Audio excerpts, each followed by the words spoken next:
প্রিয় ছাত্রছাত্রীরা, এই ভিডিওতে আমি আলোচনা করব মাইকেল মধুসূদন দত্তের চতুর্দশপদী কবিতাবলী নিয়ে। আচ্ছা, কোন পরিস্থিতিতে কোথায় বসে মাইকেল চতুর্দশপদী কবিতাবলী রচনা করেছিলেন সেই সম্পর্কে বিস্তারিত আলোচনা আমি করেছি। আর ঈশ্বরচন্দ্র বিদ্যাসাগর এই সনেটটাও আমার পড়ানো হয়ে গেছে। ঈশ্বরচন্দ্র বিদ্যাসাগর এই সনেটটা যেহেতু একাদশ শ্রেণীর নতুন সিলেবাসে অন্তর্ভুক্ত হয়েছে, তাই ওইটা আগে পড়িয়ে দিয়েছি। তবে তোমাদের আগেই বলেছি যে যে কোনো কবিকে জানতে গেলে, তার সাহিত্যকর্মকে জানতে গেলে শুধু কিন্তু একটা দুটো রচনা পড়লে হবে না, তার সমগ্র রচনা সম্বন্ধে জানতে হবে। মধুসূদনের রচনা সম্পর্কে তোমাদের অনেকেরই জানা আছে, কারণ পাঠ্যে মধুসূদনের কবিতা পড়ানো হয়। আর যারা বাংলা সাহিত্য ভালোবাসো, মধুসূদনের কাব্য কবিতা ভালোবাসো, তাদের জন্য এই ভিডিও। এখানে আমি আরও কিছু সনেট আলোচনা করব, তাহলে তোমরা বুঝতে পারবে যে চতুর্দশপদী কবিতাবলীর গুরুত্ব বাংলা সাহিত্যে কতখানি। তাহলে আজকে আমি শুরু করব বঙ্গভাষা এই সনেটটা দিয়ে। আচ্ছা, 3 সংখ্যক সনেট বঙ্গভাষা। প্রথমে আগে কবিতাটা পড়ে নিই। হে বঙ্গ ভাণ্ডারে তব বিবিধ রতন। হে বঙ্গ বলতে কবি এখানে বাংলা ভাষাকে সম্বোধন করেছেন। ভাণ্ডারে তব বিবিধ রতন মানে বাংলা ভাষার সাহিত্যের যে বৈচিত্র্য সেইটা বোঝানো হয়েছে। তা সবে অবোধ আমি অবহেলা করি, পরধন লোভে মত্ত করিনু ভ্রমণ, পরদেশে ভিক্ষাবৃত্তি কুক্ষণে আচরি। নিজেকে কবি অবোধ বলছেন যে তিনি অবহেলা করেছিলেন বাংলা সাহিত্যকে, পাশ্চাত্য সাহিত্যের দিকে ঝুঁকেছিলেন। পরধন লোভে মত্ত করিনু ভ্রমণ, বিদেশি সাহিত্যের, পাশ্চাত্য সাহিত্যের প্রতি আকৃষ্ট হয়ে তিনি ইংরেজ কবি হওয়ার স্বপ্ন দেখেছিলেন, ইউরোপ যাত্রা করেছিলেন। সেটাই তিনি বলছেন। ভিক্ষাবৃত্তি কুক্ষণে আচরি, নিজের দেশের সাহিত্যকে ছেড়ে বিদেশি সাহিত্যে মনোনিবেশ, এই আচরণকে ভিক্ষাবৃত্তি তিনি বলেছেন। কাটাইনু বহুদিন সুখ পরিহরি অনিদ্রায়, নিরাহারে সোপি কায় মনো মজিনু বিফল তপে অবরেণ্য বড়ি, কেলিনু শৈবালে ভুলি কমল কানন। সুখ পরিহরি, অনিদ্রায় অনাহারে সুখ ত্যাগ করে তিনি অনেকগুলো দিন কাটিয়েছেন। আমরা সবাই জানি যে পাশ্চাত্যে কবি কত সমস্যার মধ্যে পড়েছিলেন। অবরণ্যে বড়ি অর্থাৎ যা গ্রহণযোগ্য নয় বা বরণযোগ্য নয় তার পিছনে প্রাণপাত পরিশ্রম করে তিনি পণ্ডশ্রম করেছেন। স্বদেশীয় কাব্যকে উপেক্ষা করে বিদেশি কাব্যচর্চায় অধিক মনোনিবেশ, খ্যাতির লোভ করতে গিয়ে তিনি ভুল করেছেন। তার অনুতাপ হচ্ছে। বাংলা সাহিত্যকে পদ্য ও ইংরেজি সাহিত্যকে শৈবালের সঙ্গে তুলনা করেছেন। স্বপ্নে তব কুললক্ষ্মী কয়ে দিলা পরে, ওরে বাছা মাতৃকোষের রতনের রাজি, এ ভিখারি দশা তবে কেন তোর আজি। কবি পরে তার ভুল বুঝতে পেরে মাতৃভাষার সাহিত্য রচনায় উদ্যোগী হন এবং এর মূলে প্রেরণা ছিল কুললক্ষ্মীর স্বপ্নাদেশ। বঙ্গভাষা অর্থাৎ মাতৃভাষার ভাণ্ডারে যে বাংলা সাহিত্যের প্রাচুর্য তা যথেষ্ট পরিমাণে থাকা সত্ত্বেও কবি কেন তা অবহেলা করে বিদেশি সাহিত্যের দিকে ঝুঁকেছেন। ভিখিরি যেমন পরধনে বেঁচে থাকে, তারও দশা কেন সেরকম। যা ফিরি অজ্ঞান তুই যারে ফিরি ঘরে, পালিলাম আজ্ঞা সুখে পাইলাম কালে, মাতৃভাষা রূপে খনি পূর্ণ মণিজালে।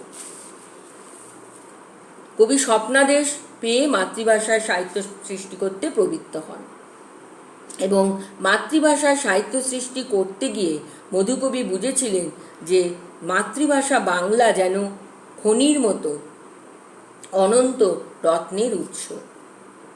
বাংলা সাহিত্যের ঐশ্বর্য ও প্রাচুর্যে তিনি মুগ্ধ। কারণ বাংলা সাহিত্যে কী ছিল? কবি কঙ্কনের চণ্ডীমঙ্গল, ভারতচন্দ্রের অন্নদামঙ্গল, কাশিরাম দাস, কীর্তিবাস ওঝা, জয়দেব, কালিদাস, এদের মতো কবিরা ছিলেন। সেইগুলো তিনি বুঝতে পারলেন। তাহলে এটা একটা উৎকৃষ্ট সনেট। এই সনেটে তার কাব্যজীবনের ইতিহাস তিনি ব্যক্ত করেছেন। ইংরেজিতে লেখা তার প্রথম কাব্য ক্যাপটিভ লেডি সমাদৃত না হওয়ায় তিনি তার ভুল বুঝতে পেরেছিলেন। নিজের ভুল স্বীকার করে নিয়ে তিনি নিজেকে শুধরেও নিয়েছিলেন। মাতৃভাষায় কাব্য রচনা করে এই সনেটে তার সেই ভ্রান্তিজনিত খেদ, তার আত্মগ্লানি মার্জিত পরিশীলিত ভাষায় এই সনেটের মধ্যে দিয়ে তিনি ব্যক্ত করেছেন। সনেটের মিল হচ্ছে ক খ, ক খ, খ ক, খ ক, গ ঘ, গ ঘ, ঙ ঙ। অনিয়মিত মিল শেক্সপিরীয় আর পেত্রাকীয় রীতি। এই সনেটে মাতৃভাষার প্রতি মধুসূদনের সুগভীর দরদ প্রকাশিত হয়েছে। এদিক থেকে সনেটটি উৎকৃষ্ট। কিন্তু মাতৃভাষার প্রতি অধিক দুর্বলতায় পাশ্চাত্য সাহিত্যকে অবরণ্য বা শৈবালের সঙ্গে তুলনা করে তিনি সমালোচিত হয়েছে। তবে এই দোষ থাকলেও কবির ব্যক্তিগত অনুভূতি, তার অনুশোচনা এবং মাতৃভাষার প্রতি আন্তরিকতার গাঢ়তা প্রকাশে সনেটটি প্রশংসার দাবি রাখে। এবার বলবো কমলে কামিনী, 4 সংখ্যক সনেট।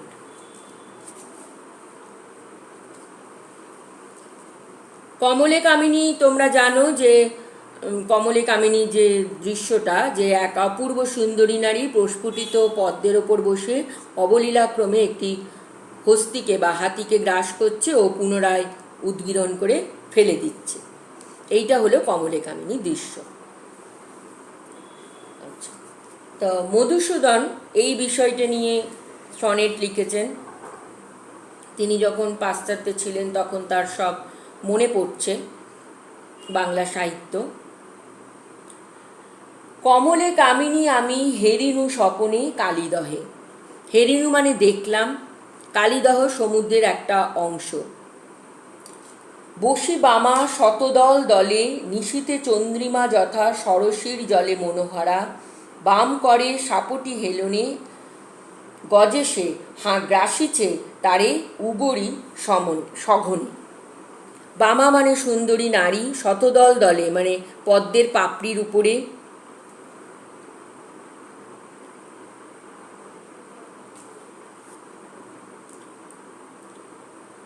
গুঞ্জরিছে অলিপুঞ্জ অন্ধ পরিমলে, বহিছে দহের বাড়ি মৃদু কলকলে।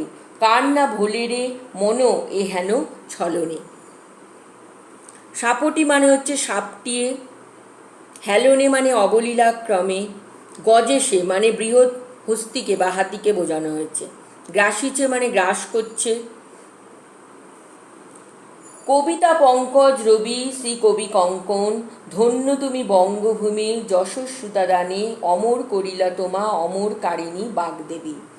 ভোগিলা দুঃখ জীবনে ব্রাহ্মণ, এবে কে না পূজে তোমা, মজি তব গানে, বঙ্গ হৃদহ্রদে চণ্ডী কমলে কামিনী।